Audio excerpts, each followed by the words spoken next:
There, friends. We are live here at Legally on America. I hope everybody's having a good Friday night. I am down here in Louisiana. It's it's hot down here, y'all. If um, if you hear some background noise, let me just say we're going to talk over it tonight because I'm not turning the AC off. We're here in Louisiana, man. Look, we went from unseasonably cool, comfortable weather. Highs like 79 to us. That's cool. Um, to like highs of 97 this week. Like within 2 weeks, we went a 20-degree shift, 20 something degree shift in some cases. I mean, it was crazy how hot it got so fast. So anyway, it's extremely hot. So if you guys are having trouble hearing me, there's going to be some background noise, but as long as you can hear me, I'm okay with that. As far as the background noise, that AC is not coming off. It's staying on. It's hot. Um, anyway, I'm gonna talk to you guys real quick. Those of you that are coming in here, and I got my wrong glasses on. I am so blind, y'all. Let me grab my other glasses. If I can find them. Here we go. Yeah, had my glasses on that make me look really good. Instead of the ones where I can read. I'm joking, of course. Now I can read. All right, guys. Let me give some shout outs here to those of you. Tango Foxtrot 511 was in first. Let's see. So thanks for joining us. Let's see here. We've got McRib. What's going on, man? Prudentia Vincent says good evening. Good evening to you as well. Andrew Dalton Ray. How's it going, man? Daniel Waters. How's it going? Archangel, back again. Good to see you, man. Let's see. Big Mo, Sig 320. Mr. Rock Cock 69. All right, man. I'm not going to be able to pronounce your or say your name on screen anymore, just so you know. General Relativity, Armament and Axes, CLM. Let's see, and I'll, as you guys come in, Ryan Westall, Alan D, Spiderface, we'll give you guys a shout out as you come in. So again, thank you guys all for being here. Let's see. A couple things I want to go over. I have some really sketchy notes right here. And I guess the first thing I want to talk about a little bit, and we kind of touched on it, I guess, last week, but the Santa Fe shooter. A lot of stuff is going on with that whole investigation, and it's looking more and more like the focus is going back to the parents. And it always perplexes me to kind of see what angle the left and the anti-gun folks are going to take once we have any kind of a shooting, whether it be a school shooting, a mass shooting, a workplace violent shooting, whatever. I mean, it's not a cliche or a bumper sticker when you hear the comments from the left saying never let a good tragedy go to waste. They wait for a tragedy. They quietly high-five each other whenever a bunch of people are killed by guns because they're like, yes, now we have another way to make a claim for what we're trying to do here, which is attack the Second Amendment. Or as I love the way some of them say, rework the Second Amendment. Like you rework amendments. Like you rework rights to people. How does that even happen? How do you rework a right? Anyway, when the Santa Fe shooting took place, I sat back kind of like this going, all right, now what now? How are they going to do this? Because these guys were all about AR-15s. They really want, well, let's face it, they really want all guns, but they really want semi-automatics banned. The AR-15 is scary to them. It frightens them when they see pictures of it. So that's easy for all of them to be on the same page. That's like showing a bunch of people a picture of a scary clown. It bothers all of them. Can we pass a law to ban clowns? No.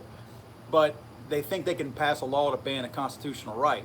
So you saw them pile on to AR-15s for so very long, and kind of lump those semi-automatics in there with them. Then we have a shooting that involves a shotgun, one of the most common long rifles in American history, and a revolver, an extremely old, historic type gun that many are still used in self-defense cases, but they're clearly and statistically and factually not used very often for people who carry, people who defend themselves. You know, a lot of times it's people who were gifted the gun, inherited the gun, or something like that. Most people that go out, you'll find numbers to support this, who are looking for a concealed carry handgun or something to defend their home with, are very rarely going to do that for a revolver. Now, I have revolvers in here. It's not to say that revolvers are not sold. It's just that none of the revolvers I bought that are in here on one of my walls has ever been bought for me to carry, nor have I ever carried a revolver for any reason, whether it be hog hunting as a sidearm, a backup pistol weapon, self-defense. I've never had one in my vehicle for self-defense. It's just that's not my choice. I want more than 6 rounds in most cases. And the only time I'm probably gonna ever carry a gun that has 6 rounds is whenever I'm wearing jogging pants or shorts and I'm going to a fair or something like that. So I'm still gonna I'm not gonna carry that with 6 rounds in it, because I'm gonna carry something very, very small that's light. It's not gonna drag my shorts off and take them to the ground. So after the Santa Fe shooting, then you see the media kind of scratching their heads, not really sure what to do, because they're like, okay, the thing we've demonized and spent all of our money and all of our efforts to demonize wasn't used in this. So what do we do now? Then they turn their focus, because I think they realized how, don't get me wrong, they're still attacking the guns, but I think they realized how stupid it would look if now they attacked revolvers and shotguns. So there weren't t-shirts and bumper stickers made up about shotguns being weapons of war, about revolvers being weapons of mass destruction, or anything like that. They now tried to focus on the parents, which really blows me away, guys, because I'm not trying to make this a political thing, but it is what it is as far as what sides support and don't support certain things. Okay, I think we can all agree that the left does not support the family unit. They just don't. The left does not support disciplining your children when your children are bad. The left does not support, a strong, really rigid upbringing of children. It's a fact. I mean, I'm not making this up. Google it if you want to. They just never have. Quite frankly, if you did a breakdown of single parent homes, you're going to probably find that most of them, or not all of them, of course, and I'm not saying that's all bad. Sometimes 2 people don't belong together and shouldn't be in a marriage. It's worse for the family unit if they actually stay together, so they need to break up. But you'll see that those numbers they're heavier on the left. So we've traditionally seen the left be kind of anti-family. Yeah, they say they love everybody, want to hug everybody, but we know that's not true. It's really just, it's a t-shirt and a bumper sticker. Again, they're inherently not the kind of people that are going to support the family unit. So we usually on the right, and the conservatives have usually said, push the family unit. When a kid does something wrong, you do what you have to do. You discipline that child, you ground them, punish them. You put your hand on their butt if they need it. I don't mind telling you that, because it's how I was raised. And that's, there's 2 things that when I was young and wanted to do something stupid, 2 things crossed my mind. I'm a God-fearing person, and I'm a mom-fearing person. I didn't want to go to hell, and more importantly, I didn't want my mom getting a hold of me with that belt that sat in the bedroom that nobody ever wore, because it went on your butt when you did something wrong. Okay, that's how I grew up. And I knew there were consequences for my action, and I didn't want to pay for them with either one of those. I didn't want to go to hell, and I didn't want to catch hell for my mom. So those things deterred me. That's not there anymore. The left is encouraging, of course, definitely a godless society. They encourage that. And I'm not making this a religious thing either, guys. I'm just telling you that's how I see it. They definitely encourage a godless society, and a society where the children are to be viewed as equals, as adults, and that's not right. That's not the way it should be. So it really perplexed me on the Santa Fe shooting, or murder I should say, that suddenly the left even was willing to try to turn the tables and spin this around on the dad for the kid being able to, again, they don't want to blame the kid for being a wacko and all the root cause things that led to the kid doing what he did. They don't want to even talk about that. They never want to talk about what led up to this. They want to blame somebody else. They want to say somehow or another the dad is to blame because the kid gained access to that dad's gun. So here we go. Now the left is wanting to put pressure on parents for not raising a kid the right way or not doing the right thing when they've never supported that in the past. They've never supported the family unit. The left just never has. Show me a time when they have. You can't. So it's really odd to see how they're now focusing on the somehow or another the dad was to blame. I've got a few things I want to point out on that. And, you know, anytime we have an opinion, we think we're right, right? I will tell you this, okay?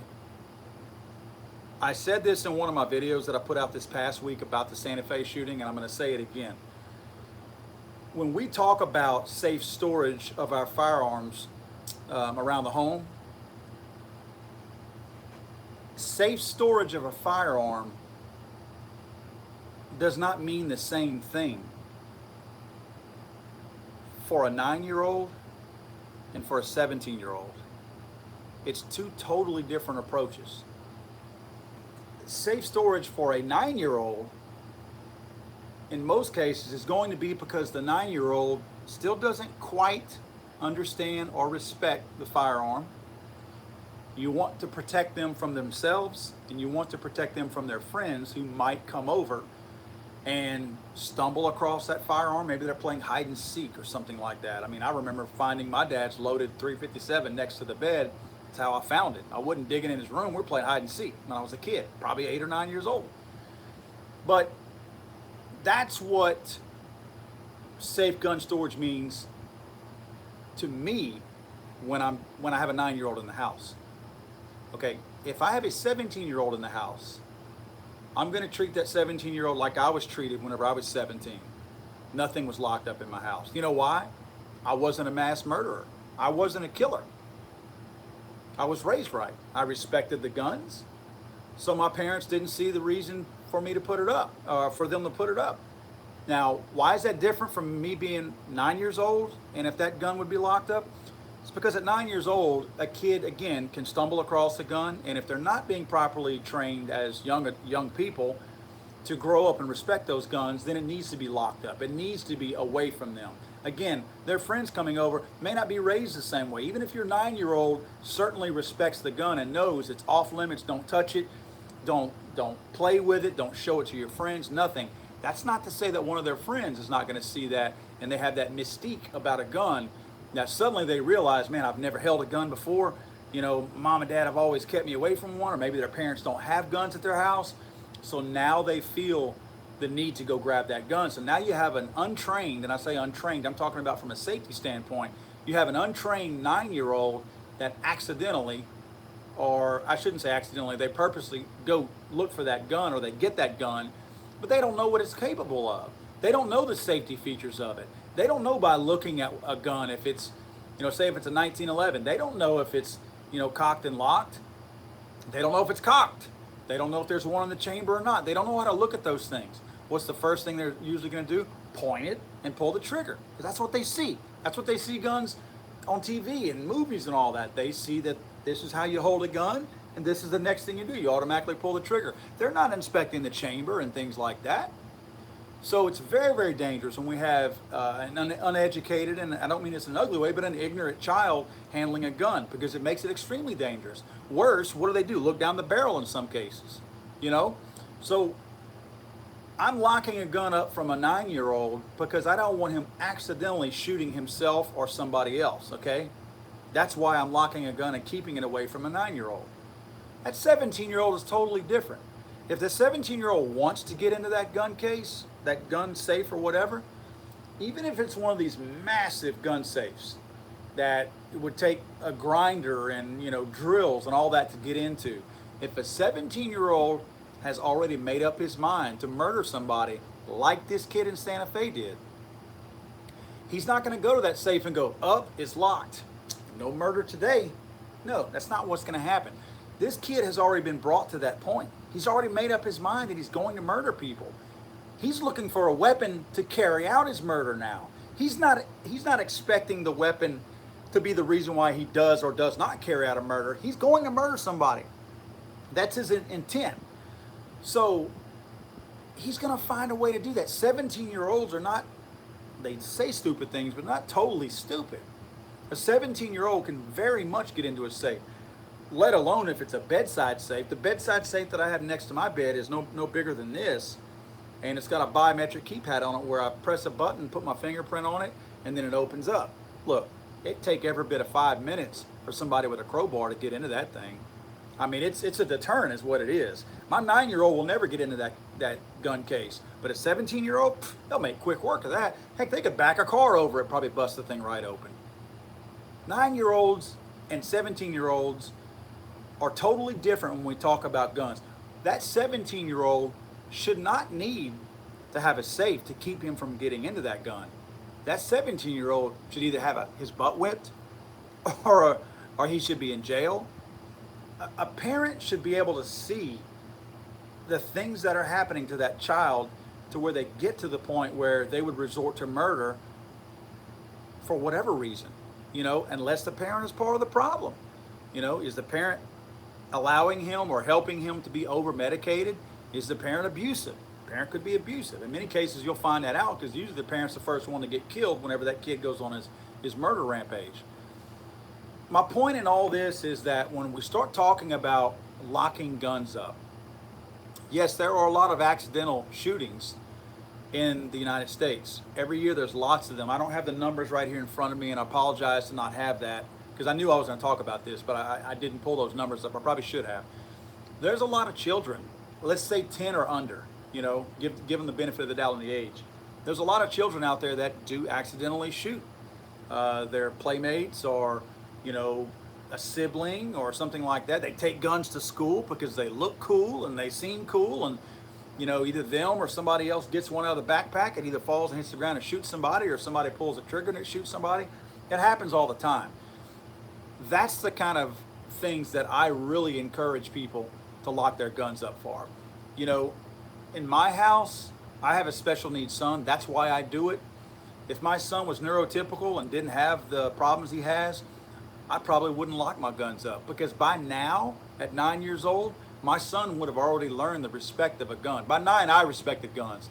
Would have never touched a gun. I assumed every gun was loaded. Just like the rule says, treat every gun like it's loaded. That's kind of what we did in my house. I would never get a gun and look down the barrel of it or something like that, or point it at somebody else.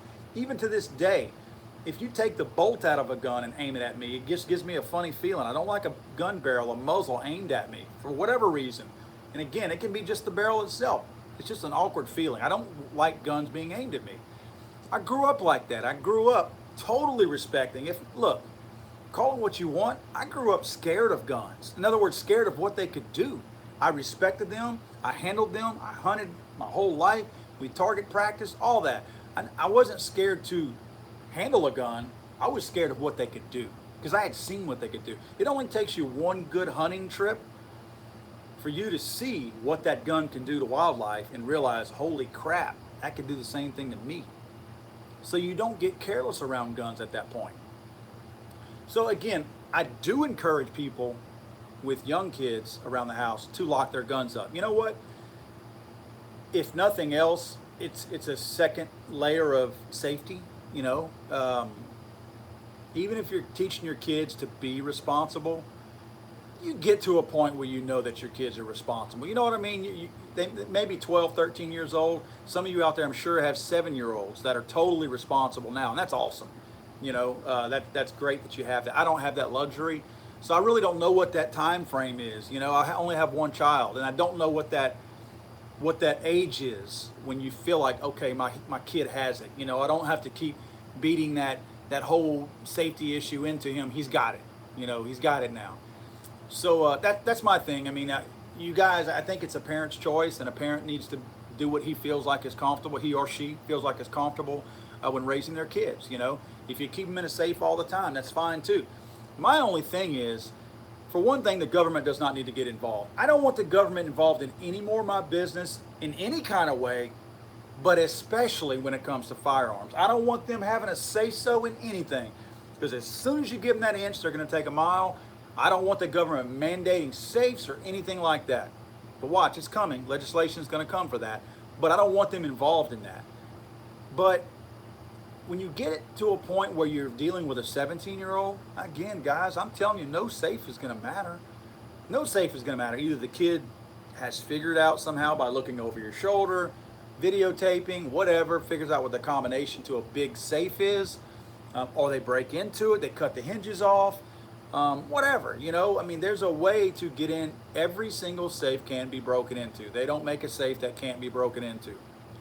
So that's my whole thing. I don't want the government mandating us doing that, you know, having to do anything, you know, with safes or whatever. I don't want to see that, but I see them trying to get to that point where they want to push that. And again, I don't like it. Now look, this room that I'm in right now, you know, I've got rules. There's probably 200 and something guns in here. There's two little red bins at the door over here. Those two little red bins are the only place that ammunition is allowed in this entire room. With all these guns hanging on the wall, there's not one of them that's loaded. The only loaded guns that are allowed in this room are the ones that are on your side. And when you walk into this room with a loaded gun on your side, the gun doesn't come out of your holster. It stays in your holster the whole time. We've got rules in here. Nobody's ever going to be accidentally shot in here. It's just not going to happen. I've got too many controls here. You know, same thing in my house. As far as my house goes, I have that biometric safe next to my bed. Now, because I don't want the government mandating safes, locks, or anything like that, it's for safety reasons. I live in a decent neighborhood. I don't live in the best neighborhood. I surely don't live in the worst neighborhood. But I live in a decent neighborhood. Very low crime rate.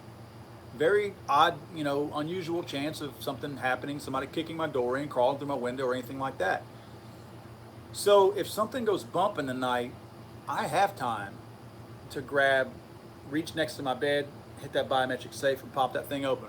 We're talking about maybe, let's see, maybe 4 seconds, 5 seconds, 7 seconds tops for me to get up, work that safe, and get into it, have a loaded gun in my hand, one cocked lock ready to go.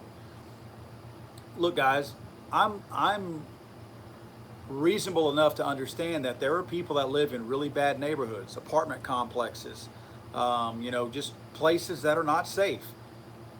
The average person in those neighborhoods may not have 7 seconds to spare. I mean, it is what it is. It's a fact. That's where a parent has to really be responsible. You know what I mean? And I'm not making any suggestions of what they should do, because I don't know. I've not been in that kind of situation. But I'm certainly not going to mandate and force or recommend even that you should have every single gun in a safe when you have a young one around. Because I think that your own personal safety and your family's personal safety is a lot more important than, well, let me back up a second. It's a lot more important if you're already creating a safe environment at your house with your kids. In other words, if you're leaving a loaded gun that's cocked sitting on your bedstand where anybody can get it, that's not responsible. It's just not. I don't care what kind of situation you live in. To me, somehow or another, that gun's got to have some kind of safeguards to it until that kid totally understands. And again, I know we're talking about a fine line here because I don't have all the answers for this. But I'm not going to mandate that every gun be inside a safe next to a bed, because neighborhoods are going to dictate how quickly somebody's going to need to be able to get to and access that gun in a really fast situation. You know, maybe in some cases, because if the kid doesn't understand how a gun, the mechanics of a gun works, you know, maybe the gun sits here and the magazine's over here. I don't know. Is that quicker to get to it, you know, in case something goes bump in the night? Again, that 7 second mark, I don't know if that's a deal breaker for some people.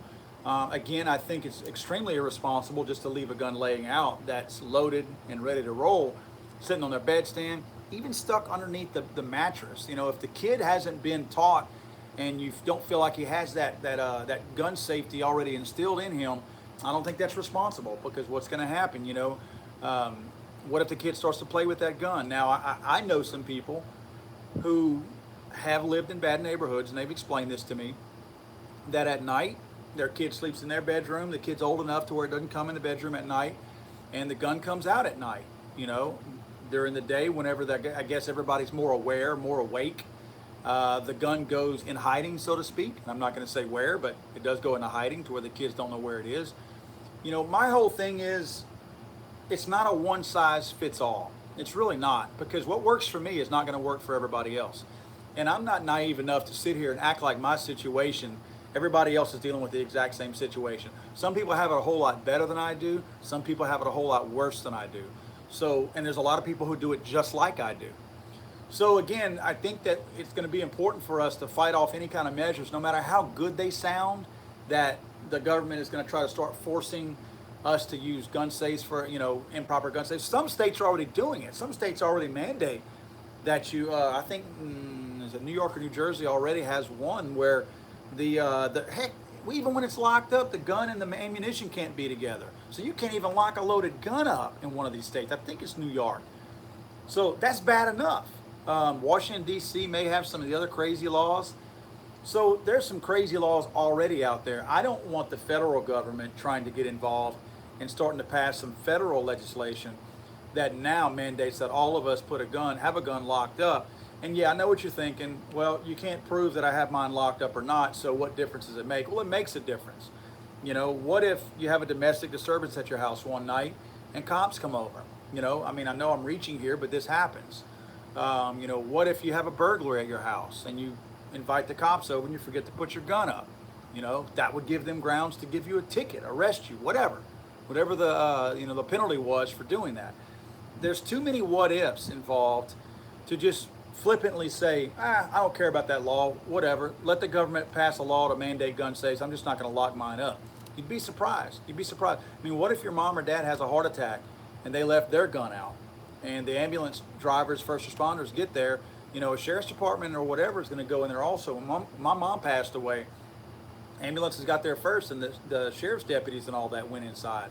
You know, what if your parent had, and believe it or not, my mom did have her gun on the nightstand next to her, but she was living by herself, obviously. But I mean, my mom passed away, locked and loaded, ready to roll also. So there's things that can happen, guys, that can put us in situations that we're not really planning and we're not prepared for. So I don't think it's responsible on our part as gun owners to just go, I don't care about that law. It's not going to affect me. We don't know if it's going to affect us. So while there's no pending legislation federally out there right now, just wait. I do believe it's coming, guys. So I mean, just let's be ready for it, I guess is my point. Let's get ready to push back, and don't let somebody guilt you into thinking, hey, this is the law to make everybody safer. I think the emphasis on us as responsible gun owners needs to be to teach our kids. That's the fail-safe measure right there. You know, you're playing with fire when you have a kid who's not trained and not educated on gun safety and hasn't been given that respect of guns. You know, you're playing with fire whenever you say, oh, he's going to be fine. I got all my guns in his safe. Well, here again, you just created the mystique of that gun. The kid's going to figure out how to get in there. Many of these gun cases have a key that will override the combination or the biometric device. You go hide the key in your normal hiding place. Well, your kids in most cases probably know where your real hiding places are, right?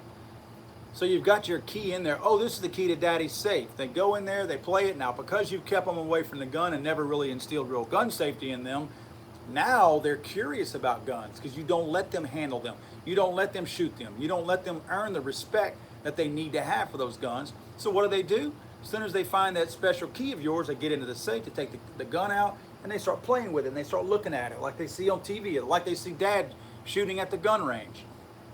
Next thing you know, you get a call, your son, the kid's brother has been shot in the head, you know, or one of his buddies has been shot in the head.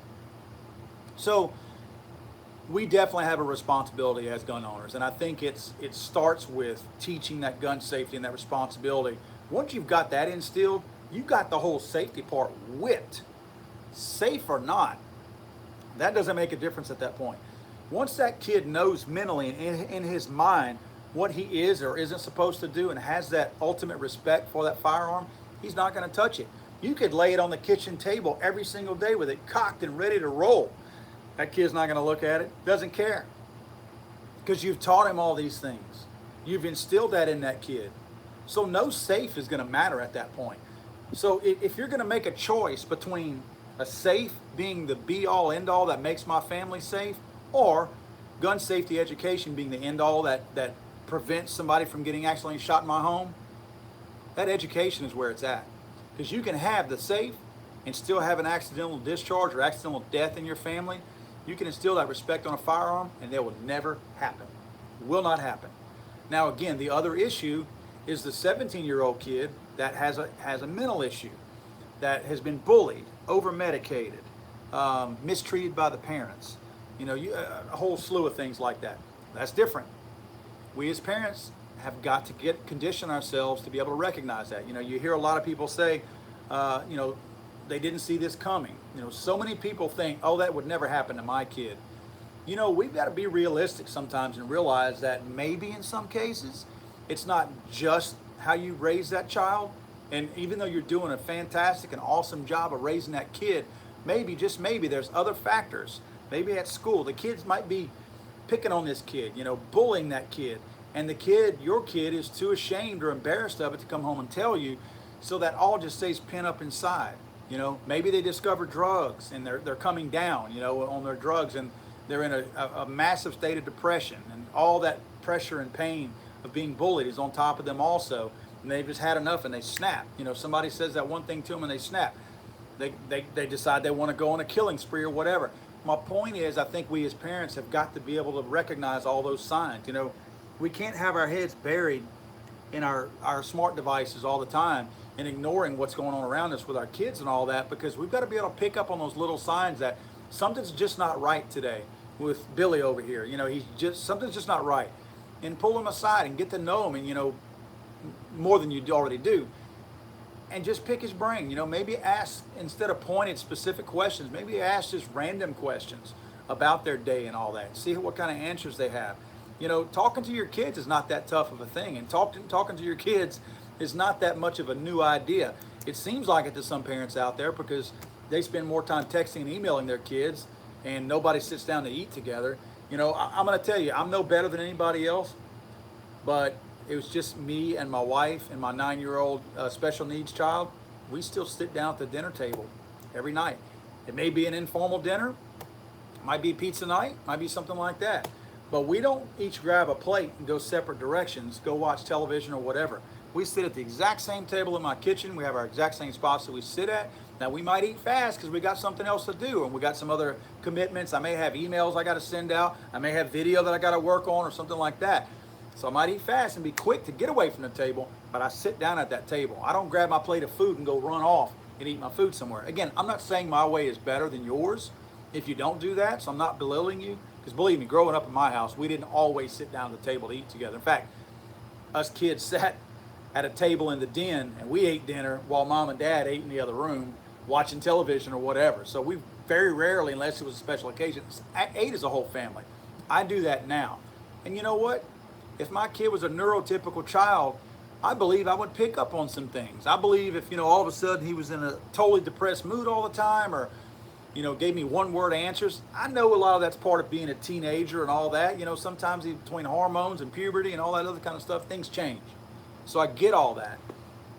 But I think as parents, we have to start questioning those things. We have to try to identify those things. Now what do you do when you identify them? Heck, I don't know. I mean, I don't know what to tell you to do. I'm certainly not a psychiatrist.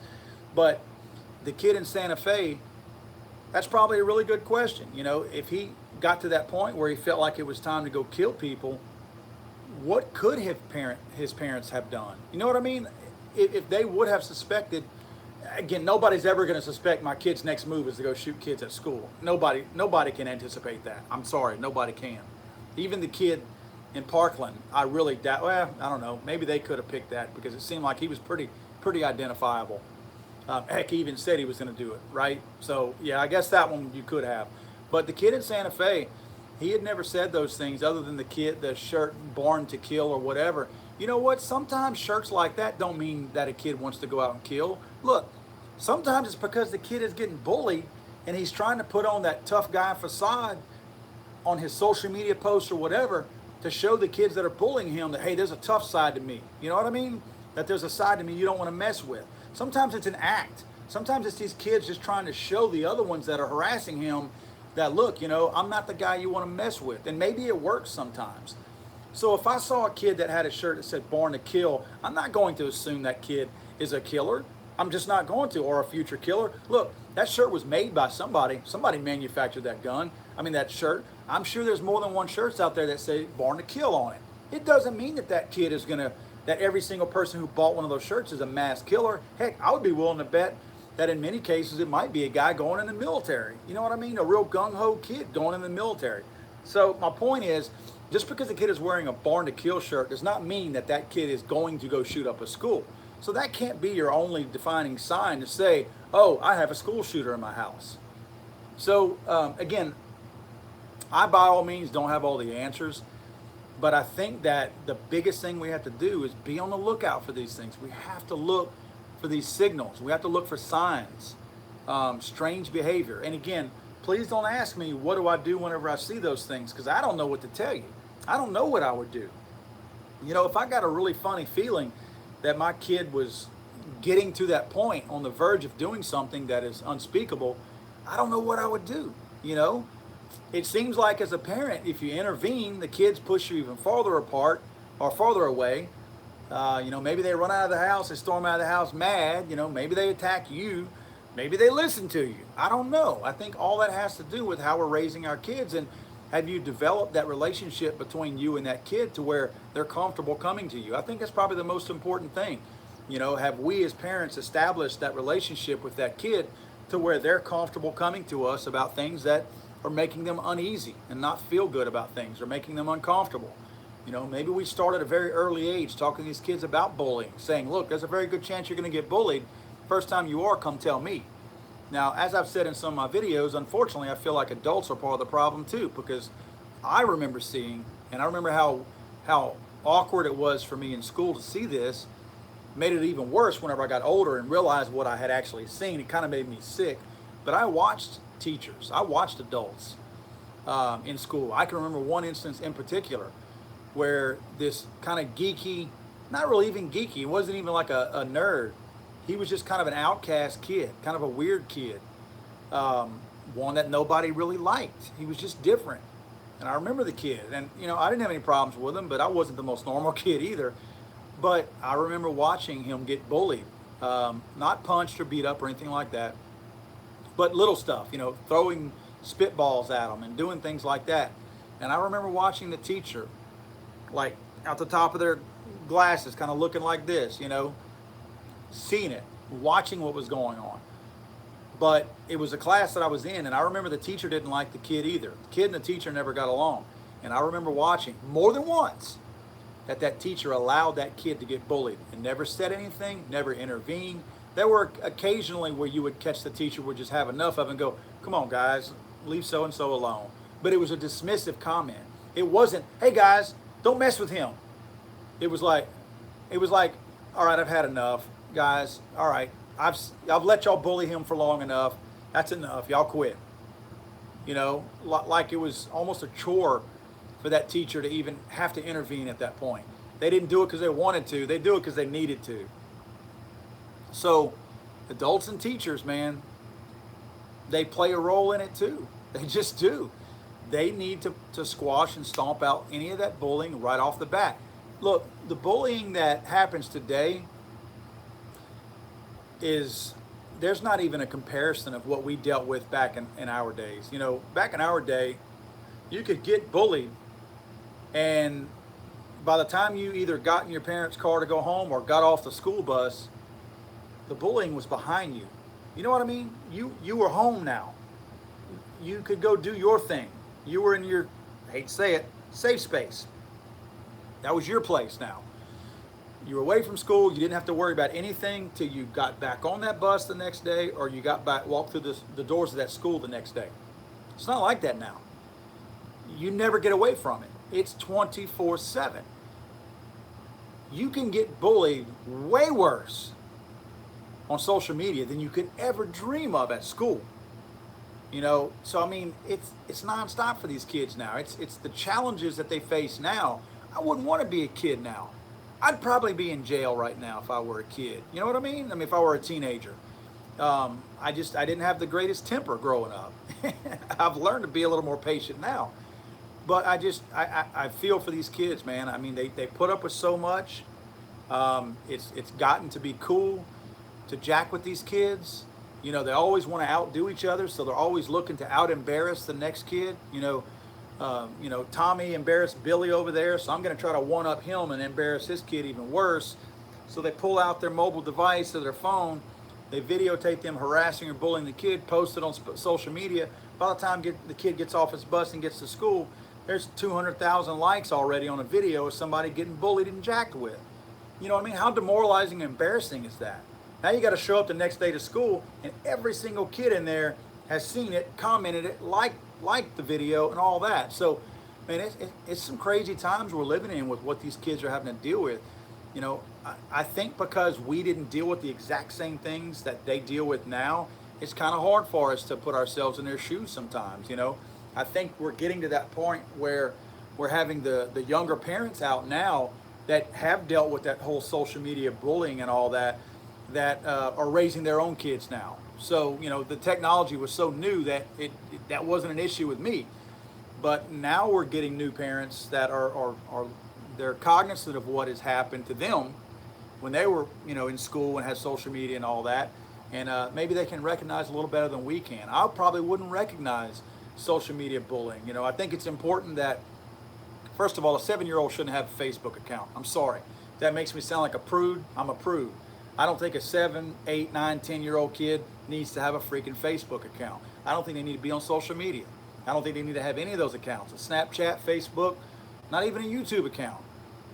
It's too easy for these child predators out there to seek them out and to find them. I know that supposedly can go out there and make some of their accounts and all that private, but it's not worth the chance. Why do it? Then you get into the teenagers. Every teenager's got to be on social media, right? They do. I mean, your kid would be the uncool kid if he wasn't on social media. So now you prevent them from being on social media, and they're an outcast because they're not on social media. I don't know. I mean, I wish I had the answers. I really do. I wish I knew how to put an end to all of that. But I think it's important that if you're allowing your high school kid, your teenage kids, to have social media accounts, I think it's important that you have access to their mobile device all the time, and passwords and everything. And if you can't get into that password, take that mobile device away. If that kid will not let you into that social media account, won't let you look at it, won't let you approve it at any given time, I think at that point you take the mobile device out or away, you discontinue that, whatever the phone number that is, so they can't go get another phone with that same number, you discontinue that number, turn it off. There's ways around trying to prevent that. You give them a little flip phone and say, here's your phone now. Here's your phone. They still make flip phones. Give your kid a flip phone if you're worried about being able to contact them. So I think there's some measures out there that we can do as parents. Man, I tell you what, those of you that have neurotypical children, I do not envy you. I will say this, with my child being special needs, I'm a glass half full kind of guy. I'm not a glass half empty kind of guy. I have looked at the way my son is, and I'm like, you know what? One thing I'll never have to worry about is all this social media crap. I'll never have to worry about peer pressure from my son. I'll never have to worry about my kid really being bullied, because the way my son is, he'll always have somebody watching over him. So he's never going to be walking around on the schoolyard by himself or on a school bus, by himself. So my son is going to lead a pretty guarded life. These neurotypical children out there that find themselves in, going down these dark hallways by themselves, going to class by themselves, riding the bus and walking down the street by themselves, having to go, mom's working at night, so they're having to go to football practice by themselves and come walking. I mean, that's the challenges facing these kids these days. Oh my God, it would make me a nervous wreck. It would make me want to move to a town that had like 200 people that lived there and just farm for the rest of my life. You know what I mean? And let my kids stay with me. So again, guys, I know there's plenty of you guys out there that have neurotypical children. And I feel for you, man. I feel for you. Again, I wish I had the answers. I am doing a ton of research right now because a lot of people have been calling me. I did some interviews this past week for a radio show where they had run across one of my videos where I pointed out using facts and sourced my data of bullying over medicating kids in the fatherless homes. I've actually did a radio interview, and I've done several of them over the past several months since I put that video out. So I'm actually doing a lot more research, a lot more detailed research. I feel like I can look at it from the outside looking in because I don't have the same challenges that most of you parents out there have. So I'm looking at it through different lenses.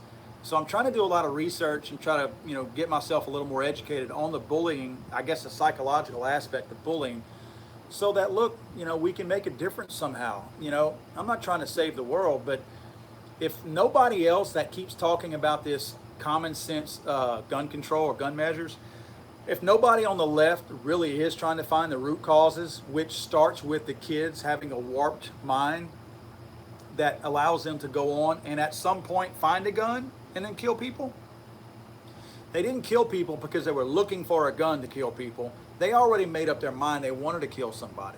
So if I'm the only one out there besides you guys that are helping us do it, that's trying to find the real reason and find the real solution to keep these kids from shooting schools up and to protect other children's lives, then fine, I'll do it. I'll take it upon myself to learn more about bullying, learn more about the stigmas out there that involved in school and all the challenges involved in a child going to school these days. I don't mind doing it. I'll take that load on myself because I know it sounds corny, but if it saves one kid's life, that's awesome.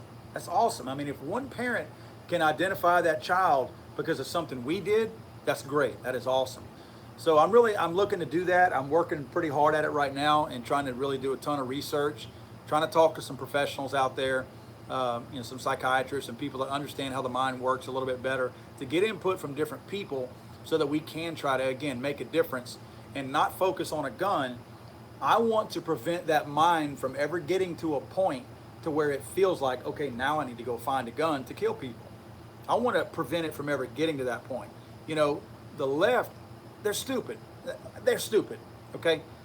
I want to stop the kid from getting here and progressing here. I don't want them to get here where they want to kill somebody, so they go to this point, find the gun, and actually carry that out. I want to stop them from ever getting here. Because if I can stop them from getting here to where they feel like they want to kill somebody, they never go here. They don't want to go here.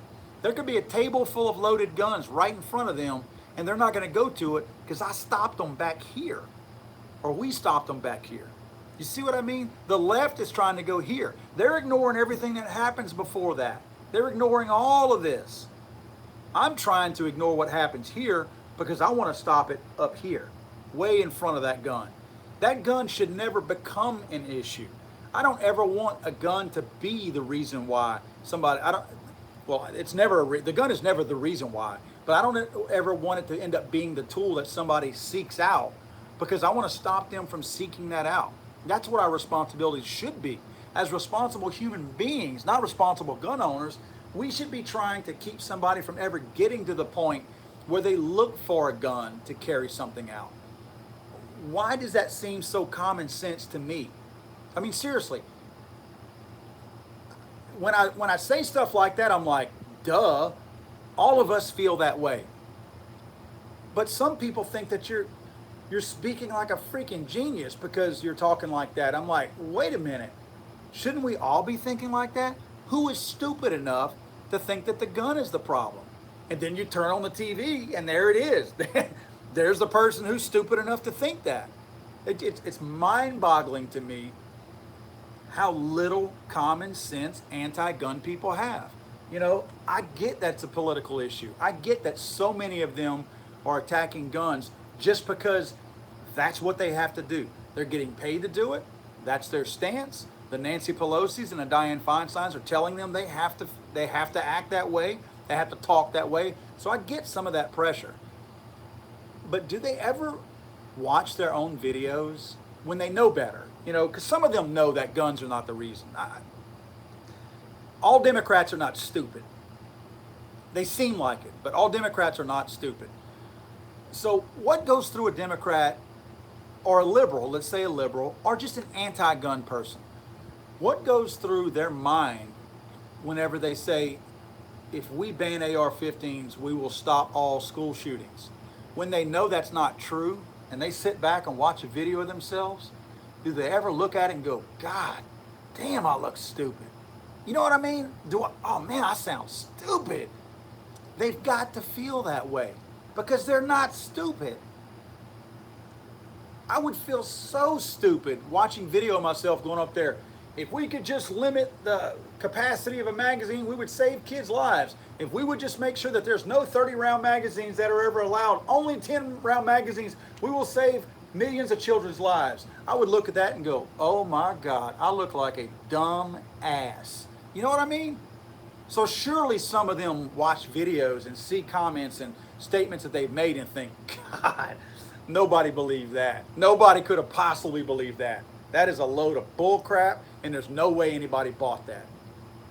But hey, you know what? I don't have a liberal mind, so there's no way I can try to figure out how it works. I'm certainly not going to pretend. Guys, I'm again, as always, I'm rambling here. Let me scroll through here. We've got about 9 minutes left, guys. I'm going to scroll back towards the front. Man, you guys are crazy active tonight. Good Lord. Which is good. I'm glad. I'm going to look at some of y'all's comments and all that. And man, I'm going to get to the ones. Let's see. And again, like I told y'all before, if y'all could do the, and I guess it's at Legally Armed America, do that so that it'll, highlight it so that I can see that you're addressing me, because I know a lot of you guys are talking amongst yourselves. Oh, TJ, thank you, man. TJ says, congrats on the 100,000 subscribers. Yeah, I've been crying about 100,000 subscribers for 2 weeks now, and we finally got over it last Sunday. So, yeah, pretty cool. I appreciate the congratulations on that, and yeah, it's kind of neat. We're happy of that. Yeah, Daniel says, Legally Armed America, if anyone bullies your son, find that kid and fight their parent. Yeah, well, I'm probably not going to say on camera what I would do or how I would do it. I'd take care of it. TJ also says, I'm 14. I never bully anyone or do I harass anyone. Good, TJ. And I'm glad you're here, TJ. I apologize for, I guess I might have dropped and used a couple of curse words, not F-bombs, but a couple of colorful words like damn or something like that. I apologize. I did not realize we had somebody of your age in here, but I'm glad you're here. And I hope you come back, because I would love to see more young people get more involved in this discussion. You know what I mean? I think that it's important that we have young people be in this discussion, because I think it's going to help mature your mind a little bit in some cases, and see how people that might have been through what you've been through, you know, some of us as adults may have experienced some of the things that you've already dealt with, and to hear some people talk about it in the chat room, and me, if it's happened to me, you know, maybe it helps you. Maybe it helps you help one of your friends. Maybe it helps you identify one of your friends that might be going through some of these problems. And hey, maybe it helps you prevent a mass murder. You know what I mean? I mean, stranger things have happened. So I think it's good, you know, to have young people involved in this whole conversation. Not only I think is it good, I think it's important.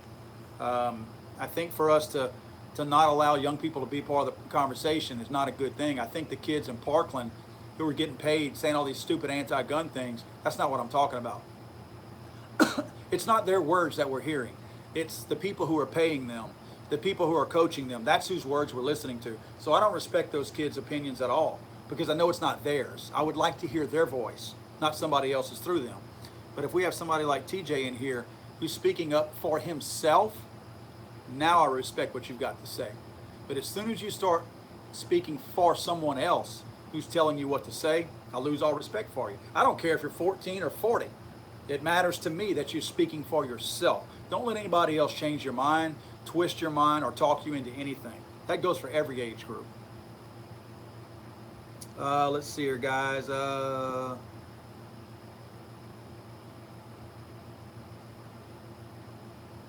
again, I'm reading through y'all's. A bunch of you guys come in here that I didn't see earlier. I see. I'm going to give quick shout outs.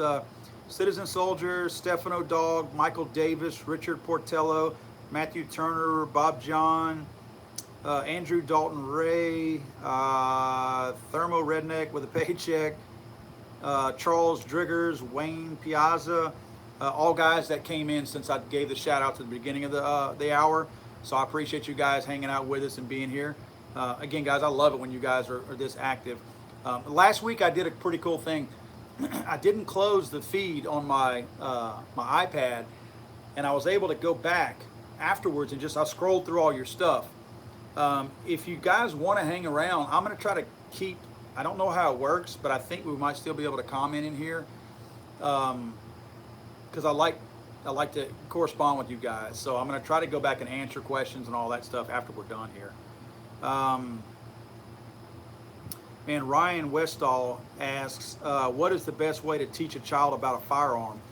Man, golly, I wish there was one answer for that. I really do. I think it would simplify things so much if there was one answer. Unfortunately, there's not one answer. There's not a one size fits all. I think ages have something to do with it. I think whether it's a boy or a girl, most girls mature faster than boys. You know, what kind of household do you live in? Do you live in a safe household where guns don't have to be sitting out on the table at night when the bad guys are, right outside your door? You know what I mean? There's certainly different scenarios. I think that, my opinion, what got my attention as a young person was shooting those guns, feeling the power of it in my hand, shooting at watermelons, water jugs, hunting. When I saw the damage that a firearm could do to something, it did not make me want to shoot somebody.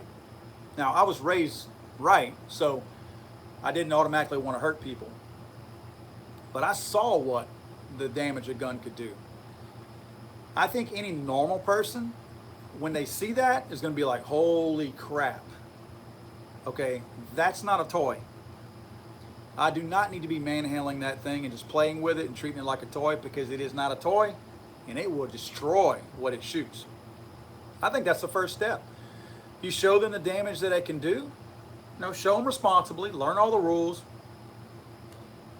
If you use those 3 basic rules, treat every gun as if it's loaded, never point a gun at anything unless you're ready to destroy it, keep your finger off the trigger until you're ready to shoot. If you can teach a kid repetitively those rules all the time, if they learn those 3 rules, if they know not to ever put their finger on the trigger until they're ready to fire, if they treat every single gun as if it's loaded, and if they never aim the gun at anything unless they're ready to destroy it, nobody ever gets accidentally shot. No one.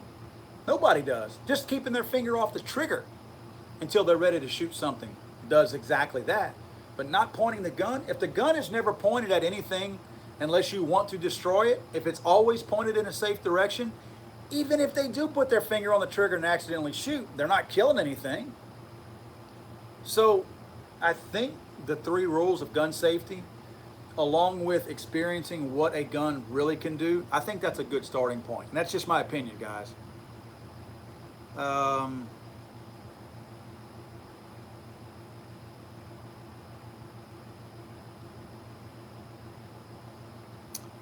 Let's see, guys. Man, yeah, y'all are active tonight. Jeez, this is rolling. Yeah, Hugh says that he doesn't hunt. He just shoots skeet and targets. Hey, there's nothing wrong with that. You know what? That's training. That's training. I mean, I can tell you this much. In many cases, other than bird hunting and I guess some like rabbit hunting and stuff like that, your skeet shooting makes you, in many cases, a more proficient shooter than a lot of shooters out there. Learning how to shoot that moving target is definitely great training. Hand-eye coordination, all that good stuff. I commend you for that. I do all of it. I hunt and I shoot skeet and all that kind of stuff, and the targets, all that. I like all that stuff. Armament and Axes says, I took my kids groundhog hunting at a very young age, and they've seen what destruction it caused. Absolutely. I mean, maybe it's kind of harsh sometimes for a kid to see what damage a gun does to wildlife, but I think you can also teach them conservation also while you're at it, because you teach them, look, we just shot this, we're going to go eat it. And when, in some cases like deer, for instance, when they hear the stupid comments from people about shooting Bambi, you can explain to them that these things are, if you don't cull the deer, then they're going to cause harm to themselves because they'll overpopulate, and then you got disease and all kinds of other stuff out there. So I think it's a good way to incorporate gun safety and conservation whenever you can actually take a child hunting like that. You know what? I think they mature a little bit too. Hey man, look, I had always either tagged along, been at the camp or something like that when I was really, really little, and my dad and his, my uncles and his friends and all that would go hunting. But the first time I actually got to go hunting with them, man, I was decked out in camouflage. I didn't have my own gun at the time. I was using one of my dad's guns, my brother's gun actually. And decked out in camouflage.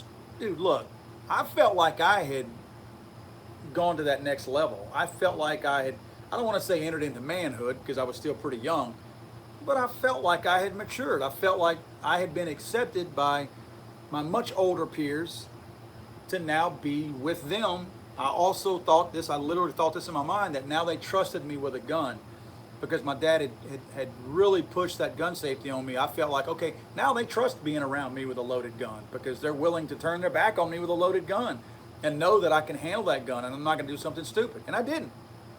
But again, it made me feel more like a little man. I was proud. I was proud that I was accepted in that circle of hunters. So I think it helps the kids' self-esteem and it helps them mature a little bit, feel like they're maturing. I think that's a good thing. I think hunting is so important to kids. Hey, if you don't go hunting, no big deal. I'm not trying to pressure you into doing that, but when you can, I think it's always good to include the kids in hunting. Guys, it is 8:02. I think I'm going to log off. I'm going to sign out of here, and I'm going to take my iPad downstairs and try to go through a lot of your comments and all that. Look, as always, if you want to reach directly out to me, you can always email me at paul@legallyarmedamerica.com. Again, that's paul@legallyarmedamerica.com. Guys, email me anytime. I don't care if it's questions, comments, suggestions, things you want to talk about, things you want us to make other videos about that we normally put out on our YouTube channel. Anything like that. If you have something you want us to talk about or that you'd like to bring up, please do it. Email me, paul@legallyarmedamerica.com. Again, all of our social medias. We have the Facebook, Instagram, Gun District, Twitter, you name it, we're on all of them. We're pretty active on that. Obviously here on YouTube as well. So yeah, man, if you guys get a chance, I would appreciate you, following us and all that stuff.